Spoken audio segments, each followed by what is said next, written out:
கரூருடைய அந்த துயர சம்பவம் நம் கண்முன்னே என் மகனை இழந்தது போல் ஆசையோடு அன்பொழுக முத்தமிட்டு அப்பா மீசை குத்துகிறது என்று என் பிள்ளை அழுகிற போது அந்த அழுகை பொய் அழுகை என்று இல்லையப்பா எண்ணம் என் மீசைதானே குத்துகிற என்று சொல்லும் போது வெக்கப்பட்டு அவன் முகத்தை துடைத்து ஓடுகிற போது என் பிள்ளை ஓடுகிறானே என்று கொஞ்சி குழாவி யாழெனது குழலது என்பார்கள் தன் பிள்ளை மலை சொல் கேளாதோர் என்று இருக்கிற போது அந்த பெத்த தகப்பன் தன் குழந்தையை கை நடுக தூக்கி காப்பாத்துங்கள் காப்பாத்துங்கள் என்று கதறி ஓடி வருகிற போது இந்த நாட்டின் அமைச்சர் நின்று அழுது கொண்டிருக்கிறார்.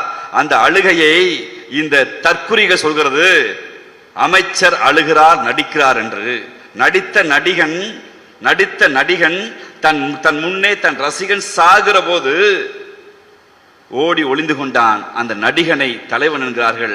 அழுத தலைவர்களை நடிகர் என்கிற ஒரு தற்குறி கூட்டத்தை வளர்த்திருக்கிறோம் என்கிற வேதனையோடு தான் இந்த இடத்தில் நிற்கிறோம்.